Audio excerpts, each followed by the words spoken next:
에베소서 6장 10절에서 13절 말씀을 봉독합니다. 끝으로 너희가 주 안에서와 그 힘의 능력으로 강건하여 지고 마귀의 관계를 능히 대적하기 위하여 하나님의 전신갑주를 입으라. 우리의 씨름은 혈과 육을 상대하는 것이 아니요 통치자들과 권세들과 이 어둠의 세상 주관자들과 하늘에 있는 악한 영들을 상대함이라. 그러므로 하나님의 전신갑주를 취하라. 이는 악한 날에 너희가 능히 대적하고 모든 일을 행한 후에 서기 위함이라. 아멘. 우리가 시편 128편을 보면서 행복한 가정이 어떤 모습이구나라는 것을 많이 떠올려 봅니다. 그런데 이 말씀에 보면 여호와를 경외하며 그의 길을 걷는 자마다 복이 있나 이렇게 들어갑니다. 항상 하나님께서 우리에게 주시는 행복, 또 우리들의 가정에 주시는 복은 여호와를 경외하라 하는 것에서부터 시작합니다. 이 말씀을 보통은 교회 열심히 다니고 신앙생활 잘 하는 것으로 이해합니다. 맞는 말입니다. 그런데 교회를 그렇게 열심히 다니는 데는 그만한 이유가 있습니다.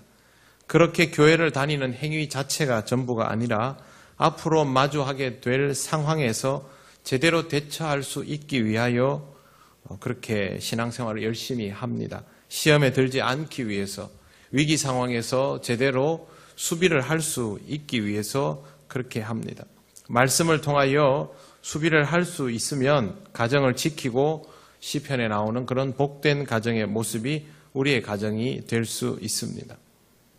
결국 우리는 교회를 다니며 스스로를 끊임없이 무장해 나가야 하는 것입니다. 오늘 우리가 읽은 본문도 그와 같은 맥락에서 기록되어 있습니다.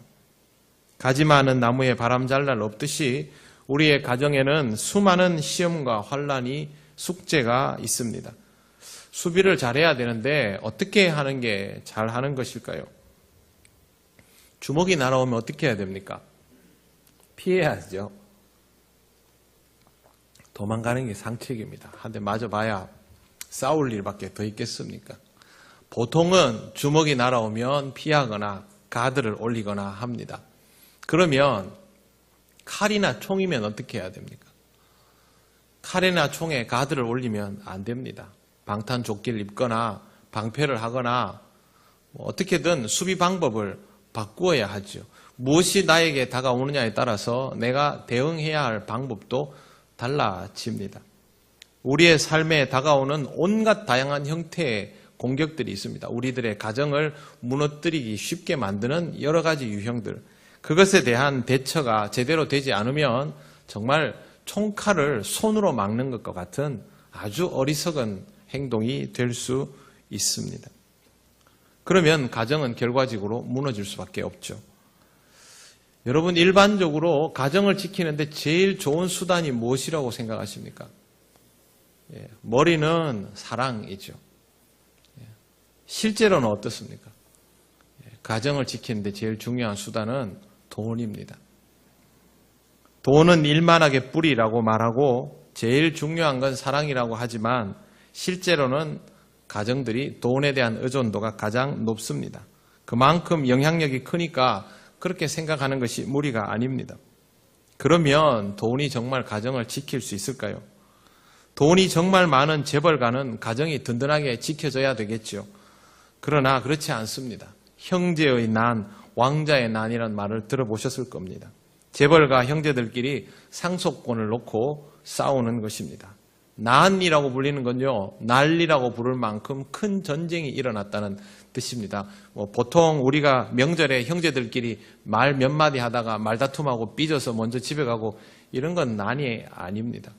자신이 가지고 있는 모든 능력을 동원하여 사실상 전쟁과 다름없는 행동을 서로에게 할 때 그것을 난이라고 부릅니다. 덕분에 어릴 때부터 한 입을 덮고 자란 형제가 원수가 되는 거죠. 재벌은 어릴 때부터 한 입을 덮고 자지 않았을 가능성이 높습니다. 어릴 때 아빠가 오랜만에 고기 사오시고 통영 같으면 장어 한 마리 가져와서 구워주면 애들이 서로 먹겠다고 막 젓가락 전쟁하겠죠. 그런 사이가 이제는 서로 얼굴 보지 않는 가족이 아니라고 당당하게 말하는 그런 관계가 되는 겁니다. 재벌 자녀들은 이런 추억도 없을 수 있습니다. 형제가, 자매가 동네 사람 1, 동네 사람 2보다 못한 원수가 되어 있습니다. 우리는 보통 형제들끼리 다투면 마음이 찝찝하고 불편하고 괴롭습니다. 그래서 그리 시간이 지나지 않아서 끝내 화해를 합니다. 하지만 재벌가의 자녀들은 평생 얼굴 안 보고 얼굴 보면서 웃으며 속으로는 욕하고 그러면서 잘도 잘 지냅니다. 여러분, 이게 가정입니까?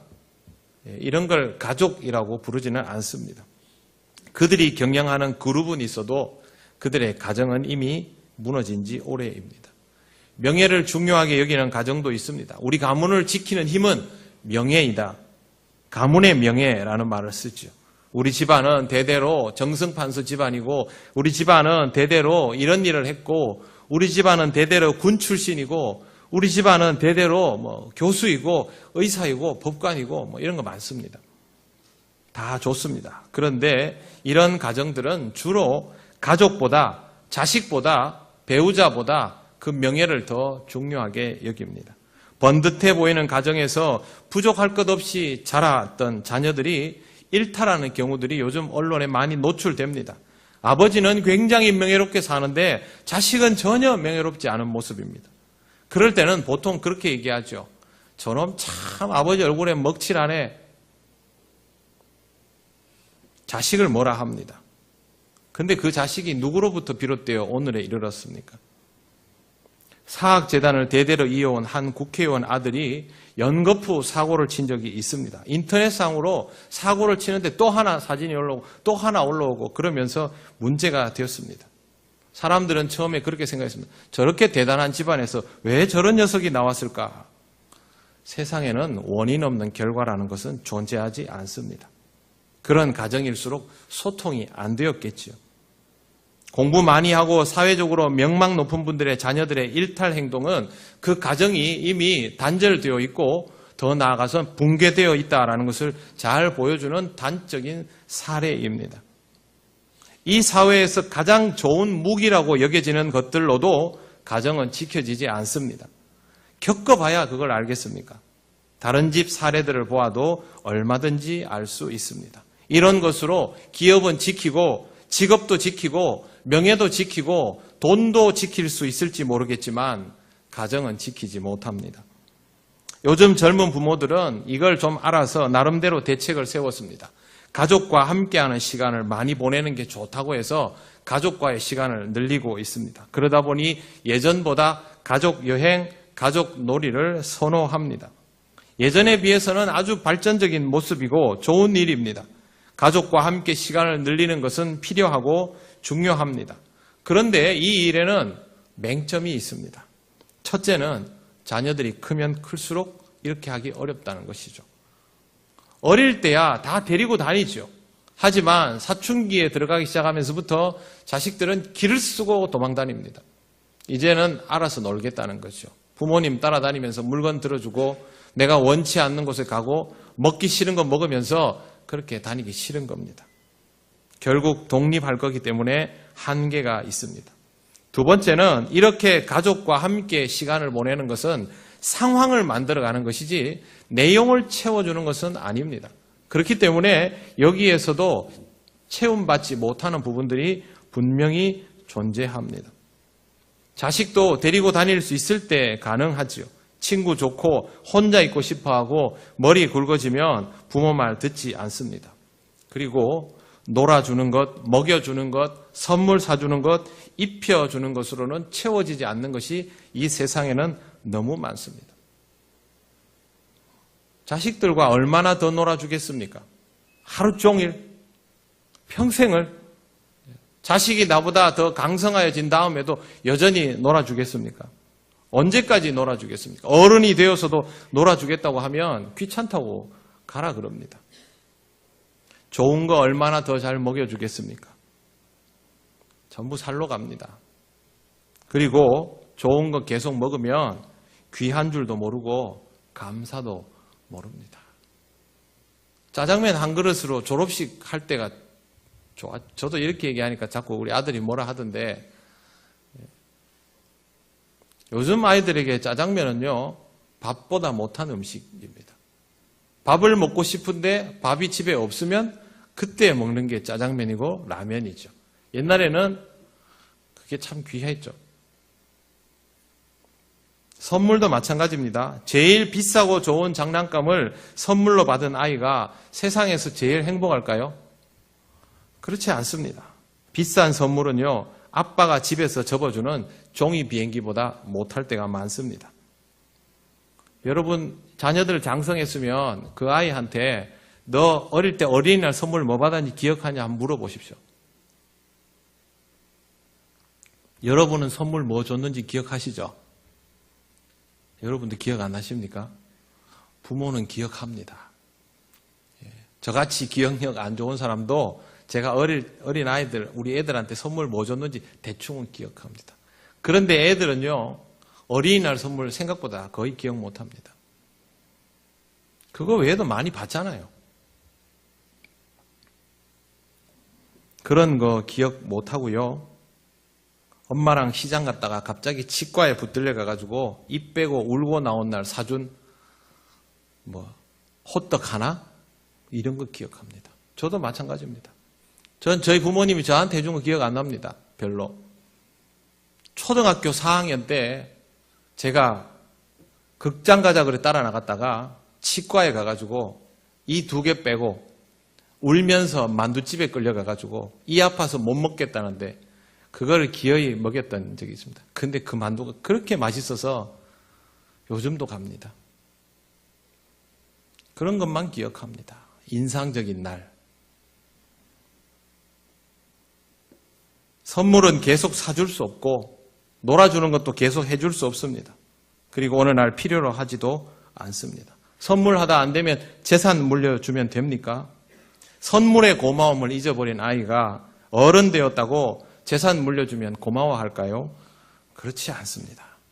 그런 아이들은요, 이미 부모가 살아있어도 마음속으로 그것은 자신의 것입니다. 왜? 부모도 내 건데요. 부모의 것은 다 내 것이죠. 이런 걸로는 부모와 자식의 관계가 건강하게 유지되지를 않습니다. 이걸로는 가정을 지키는데 한계가 있습니다. 어떻게 해야 될까요? 부모는 자식에게 계속 필요한 존재, 의미 있는 존재가 되어야 합니다. 부모 입장에서야 자식이 영원토록 필요하니 그냥 자식이라는 것 자체만으로 의미 있습니다. 하지만 부모가 자식에게 필요한 존재가 되려면 줄만한 게 있어야 되는데 물질은 아닙니다. 그것은 바로 지혜입니다. 여호와를 경외하는 것이 지식의 근본, 지혜의 근본이라는 잠언의 말씀을 기억하실 겁니다. 우리는 잠언을 잘 읽지 않지만 사실 잠언은 우리가 이 세상을 살아가는 데 있어서 절대적으로 필요한 생존 기술책입니다. 상식적으로도 생각해도 여호와를 경외하려면 먼저 하나님의 말씀이 충실하게 채워져야 합니다. 하나님 앞에서 나를 지키고 세워가는 것이 말씀을 통해서 가능하다면 나를 통해서 내 자식을 지킬 수 있는 것도 결국 말씀을 통하여 가능합니다. 자녀들이 이 세상에서 생존할 때 꼭 필요한 기술이 있다면 여러분 그거 안 가르치겠습니까? 그거를 세상에서는 처세라고 가르치죠. 아닙니다. 자식한테 재산 물려주면 얼마나 갈까요? 부모가 30년 모은 돈 자식이 까먹는 데는 석 달이면 족하다는 말이 있습니다. 그래가지고는 안 되는 것이죠. 여러분, 자녀에게 생존 기술을 가르쳐 줄 수 있다면 하지요. 그게 바로 하나님의 말씀입니다. 물론 세상 사람들은 이 말씀의 위력을 믿지 않습니다. 그런데 여러분, 그렇게 속단하기 전에 말씀의 위력이 없는 것인지 아니면 내가 아직 말씀을 제대로 몰라서 위력을 실감하지 못하는 것인지를 잘 생각해 보아야 합니다. 말씀의 위력이 약한 것이 아니라 내가 말씀을 제대로 몰라서 이 세상에서 이 말씀으로 대처할 수 있는 수준이 안 되면 자식한테 물려줄 것도 없고 나도 신앙생활 똑바로 하지도 못하고 그럴 가능성이 높습니다. 저한테 회칼을 쥐어주면 제가 회를 잘 뜰까요? 처음에 통영에 와가지고요, 누가 생선을 주셨어요. 그래서 할 줄을 몰라가지고 신문을 깔아놓고 시작을 했는데 고기를 자른 게 아니고요. 고기를 다 뜯었습니다. 예전에부터 가지고 있던 그 회 뜰 수 있는 조그마한 칼이 있었는데 나중에는 그걸로 뭐 집사님, 권사님들만큼 아니지만 좀 하죠, 이제는. 근데 그때는 다 해놓고 나니까요. 고기를 다 쥐어 뜯어놨더라고요. 칼 탓을 했죠. 성경 말씀이 우리한테 그러면 어떻게 되겠습니까? 제대로 읽어보지도 않고 이해도 하지 않고 써먹을 줄도 모르고 말씀은 쓸모가 없다. 이해도가 부족한 것이죠. 저는 축구 경기를 보지 못했지만 어제 우리나라 청소년인가 졌다고 하더라고요. 또 얼토당토 안 한 곳에서 골을 먹었다고 들었습니다. 우리나라 축구가 맨날 하는 거죠. 실력이 없습니까? 아닙니다. 이제 개인적인 역량 뛰어납니다. 그런데 우리나라 축구는요, 얼토당토하는 상황에서 골을 먹습니다. 그건 무슨 의미냐면 축구를 잘하는데 열심히 하는데 축구에 대한 기본적인 이해도가 부족한 거예요. 그래서 생각지 않은 곳에서 실수가 나오는 겁니다. 우리 신앙생활이 그렇다면 어떻게 될까요? 문제가 생길 수밖에 없지요. 아무리 잘하고 싶어도 현실적으로는 안 되는 겁니다. 살아가다 보면 힘든 것들이 참 많습니다. 더구나 그리스도인으로 살아가는 것은 더더욱 힘이 듭니다. 우리 본문에 나온 것처럼 우리의 씨름은 혈과 육을 상대하는 것이 아닙니다. 눈에 뻔히 보이는 적을 상대하는 것이라면 오히려 낫겠지요. 이 세상에서 막강한 영향력을 미치지만 실제로는 우리 앞에 와 있지 않은 그런 적들과 싸워야 됩니다. 바울이 12절에서 말한 싸워야 할 대상은 그런 사람들입니다. 통치자와 권세는 세상을 지배하는 힘을 말하며 하나님의 뜻과는 다른 방향으로 흘러가게 만드는 능력들을 말합니다. 그리스도인이 이 세상에서 그들과 싸워야 하는데 그들과 세상의 무기로 싸웁니까? 그러면 혈과 육으로 싸우는 거죠. 그게 아니라 복음의 능력으로 싸워야 합니다. 사랑으로 그들에게 맞서고 그들에게 선한 영향력을 미쳐야 됩니다. 얼마나 힘든 일입니까? 악한 영도 마찬가지죠. 이 세상이 그렇게 흘러가도록 사탄은 자기 몫을 열심히 담당하고 있습니다. 아무것도 모른 채로 그들의 꼭두각시가 되어서 살아가는 사람들이 이 세상에 얼마나 많습니까? 그들 앞에서 살아가려면 우리는 정말 지혜로워야 합니다. 그냥 그들 보고 너희는 죄인이다, 너희는 잘못되었다, 너희 그래가 지옥 간다, 그래가지고 될 일이 아니죠. 그들을 깨우쳐 주어야 하는데 그러려면 우리가 먼저 깨달아져야 하는 것입니다. 제일 먼저 가정에서 이걸 해야 될 사람들이 부모입니다. 그래서 여러분, 부모는 똑똑해야 됩니다. 자식을 위해서. 신경질 내는 자식에게 함께 신경질 내거나 폭력을 행사하는 부모는 그 자식을 감당할 지혜가 없기 때문에 그렇게 하는 겁니다. 부모가 지혜를 가지고, 특별히 영적인 지혜를 가지고 있어야 자식이 힘든 순간에 도움을 청하면 그 한 번의 도움에 응답할 수 있고, 그것을 통해서 자식은 우리 부모를 보며 나보다 나이가 많지만, 나보다 돈을 못 벌지만, 체력도 좋지 않지만, 전성기도 아니지만 여전히 나를 도울 수 있는 둘도 없는 스승이구나, 조력자구나, 내 기도의 동역자이구나, 그렇게 받아들이는 거예요. 힘과 능력으로 부모가 되려고 해보세요. 세월 가면 무시당합니다. 그러나 지혜로 부모가 되십시오. 절대 세월 가도 무시당하지 않습니다. 나는 아직 그런 경험이 없지 않습니까? 우리 부모는 그 경험을 신앙으로 감당해 나왔지 않습니까? 자식이 그 차이를 느낄 때 부모는 자식에게 영원한 스승입니다. 1937년 미국 경제 1.5%가, 미국 돈의 1.5%가 한 사람에게 있었습니다. 그 사람이 바로 여러분 잘 아시는 록펠러입니다. 록펠러의 돈을 환산하면 우리 돈으로 395조 원입니다. 역대 1위. 얼마만큼 많느냐? 빌 게이츠의 4배입니다. 엄청난 돈이죠. 그래서 록펠러가 복 받았다고 이렇게 예화를 많이 쓰지 않습니까? 록펠러는 정말 양극단의 인생을 살았던 인물입니다. 사업적으로는 무자비하고 경쟁자를 수단 방법을 가리지 않고 제압했던 그런 인물입니다. 그런데 록펠러가 독과점으로 석유를 독점하고 나서 석유값을 6분의 1로 떨어뜨렸습니다. 그리고 자기가 이 기업을 관리하는 동안은 석유값을 안 올렸습니다. 이게 미국 경제를 살렸습니다. 그래서 제가 양극단이라고 하는 겁니다. 자기 아내는 흑인 노예 해방 운동을 했습니다. 그거 다 봐줬습니다. 그리고 자기도 흑인 노예 제도를 반대했습니다. 이 사람 1800년대 인물입니다. 심지어는 흑인들을 오면 숨겨주기까지 했습니다. 그러면서도 파업하는 광산 노동자들이 파업을 극렬하게 하니까 총으로 쏴주겠습니다. 그래서 엄청난 만행을 저지른 적도 있습니다. 록펠러가 왜 이런 인생을 살았을까? 나중에 보면 이유가 있습니다. 이렇게 30대부터 미국 최고, 세계 최고의 거부가 되었던 록펠러가 55세가 돼서 인생을 확 바꿉니다. 시한부 1년 남았다라는 말을 들은 거죠.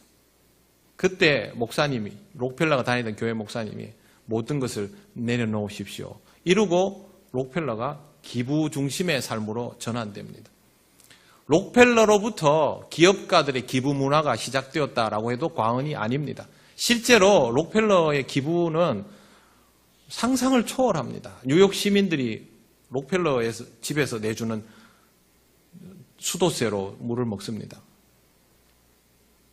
그 외에 과학재단, 무슨 아동보호재단, 무슨 재단, 말도 못합니다. 록펠러는 적선을 해주지는 않습니다.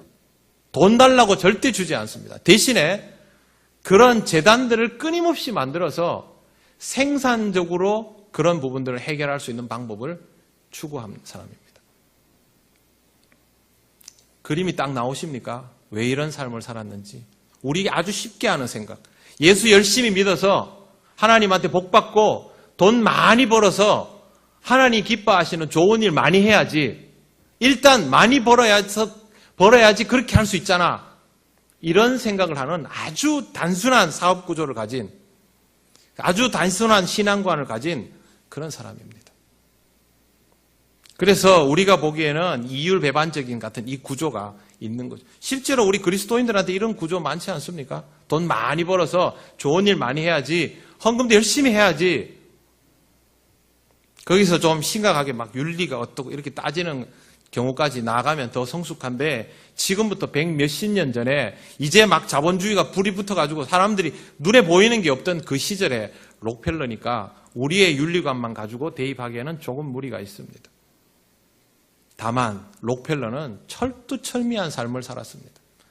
그걸 이 시대의 가치로 적용하면 문제가 많지만 그가 살았던 그 철두철미함의 기원이 어디에서부터인가는 우리가 좀 돌아볼 필요가 있습니다.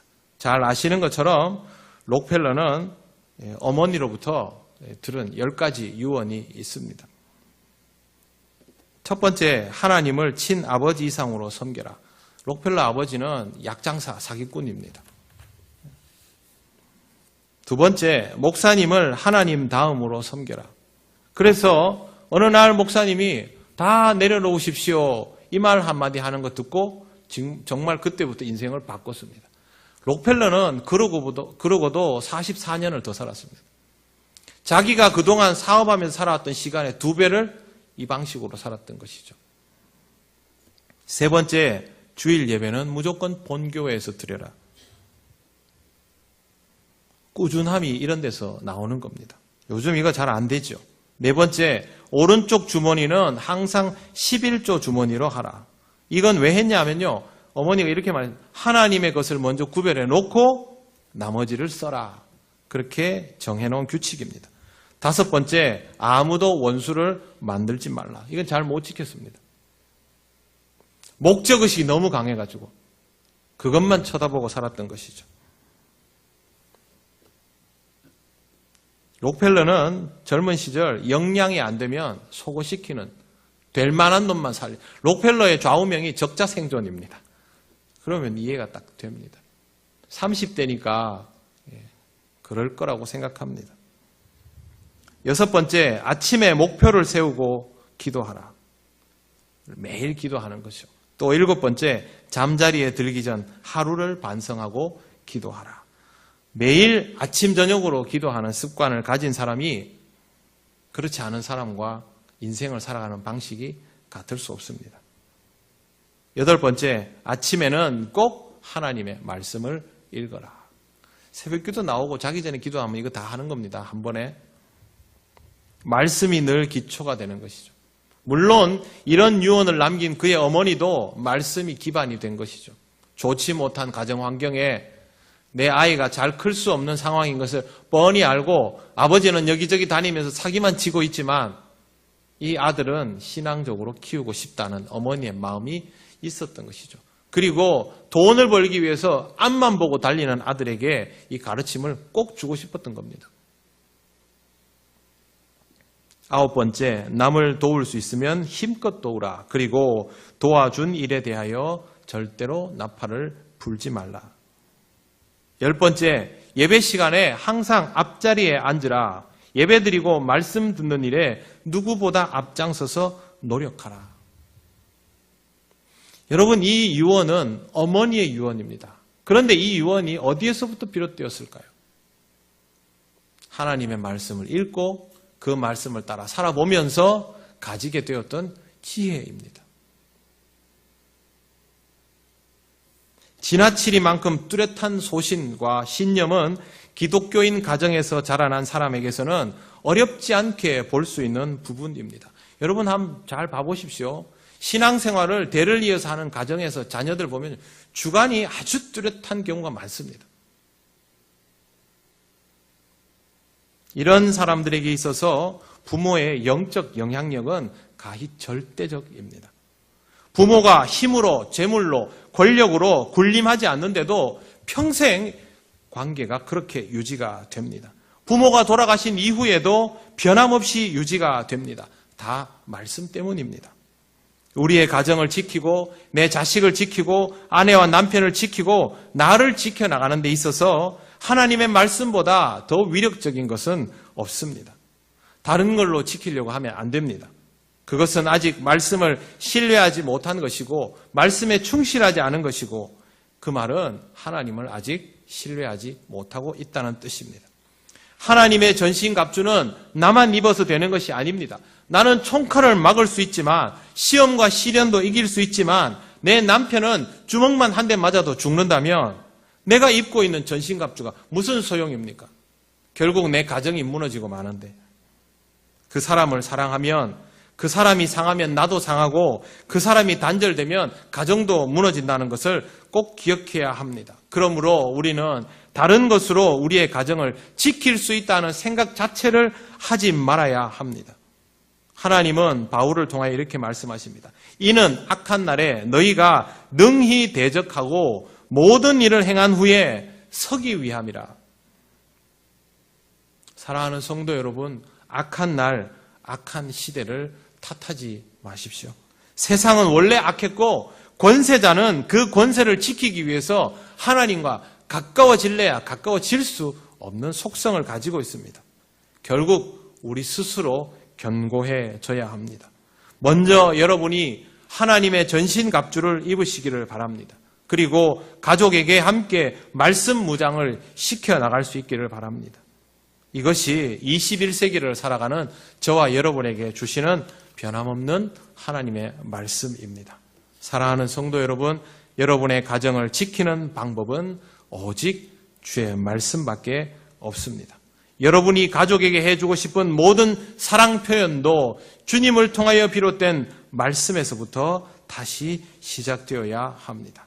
흔들림 없이 지금 이 시대를 살아가고 흔들림 없이 다음 세대에도 변함없는 주님의 복된 가정이 되실 수 있도록 말씀을 기반으로 다시 한번 가정을 세워나가는 역사를 이루어 가시기를 바랍니다.